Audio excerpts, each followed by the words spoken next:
Jesus como mestre, como rabi, como pedagogo.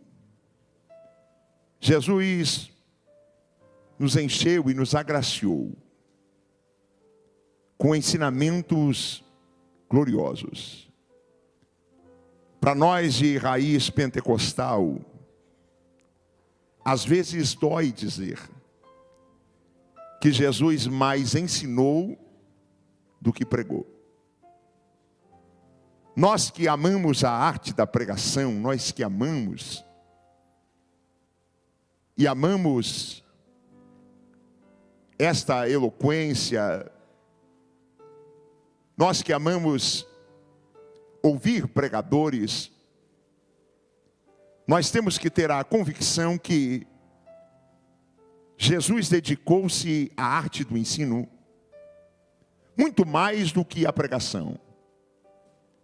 E eu sempre gosto de lembrar que os crentes que nascem enraizados no ensino bíblico são muito mais fortalecidos. E o tempo demonstra que eles são mais firmes. Como assim, pregador?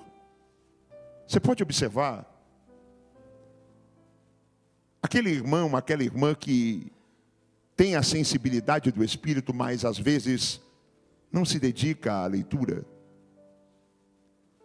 Aquele irmão, aquela irmã que muitas vezes no culto, em vez de prestar atenção na mensagem, ela está rodando, pulando e às vezes conectada numa outra dimensão.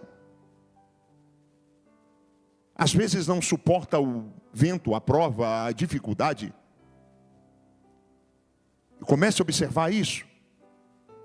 É muito mais fácil uma pessoa dessas desviar do que alguém que está enraizado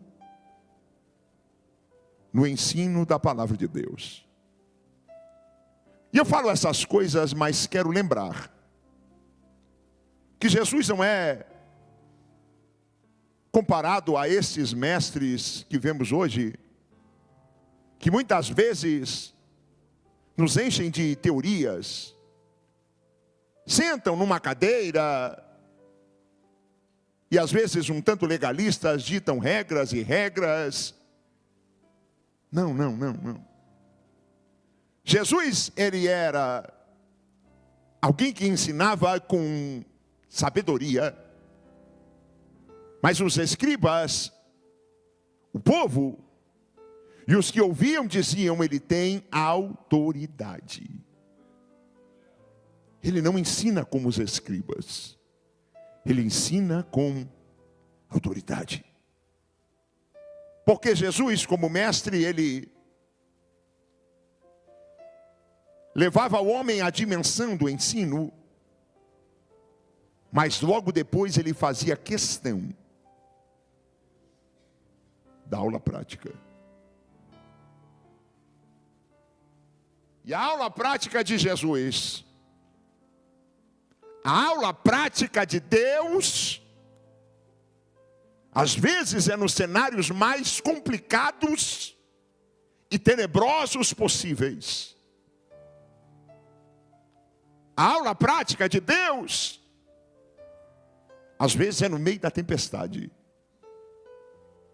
Às vezes é no meio do vento. Às vezes é no meio da dificuldade. A aula prática de Deus às vezes é no deserto. Às vezes é em meio ao mar. E o inimigo vindo atrás. A aula prática de Deus às vezes é na fornalha de fogo ardente. Às vezes é no ventre da baleia. Às vezes é na cova de leões. Mas eu preciso lembrar que na aula prática de Deus, a tribulação produz paciência. Na aula prática de Deus, Ele se revela no momento oportuno e inesperado. Como disse o nosso irmão, na última hora, no último instante, no último momento. No final de um ano, no final de um ciclo, eu quero lembrar os senhores,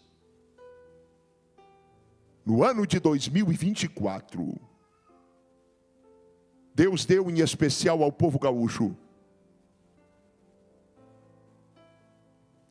uma das mais doloridas provas práticas que alguém poderia experimentar.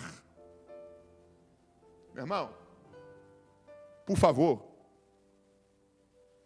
que ninguém termine esse ano dizendo: eu queria ter feito, mas não tive oportunidade. Eu queria ter ajudado, mas eu não tive a chance. Eu queria ter abençoado, mas não conhecia ninguém para abençoar. Meu amigo, a porta da oportunidade nunca foi tão escancarada. As pessoas estavam morrendo, mas uma igreja dentro da igreja se dispôs a estender a mão. Eu louvo a Deus, porque nesse momento da tragédia, nós entendemos que o que torna igrejas grandes não é o número de membros ou de prédios. Eu sei o quanto essa igreja trabalhou. Eu tenho um amigo aqui em Porto Alegre que tem uma igreja que é 1/4 dessa. Ele fazia 600 marmitas diárias. Igrejas que demonstraram a sua força em estender a mão. E eu falo essas coisas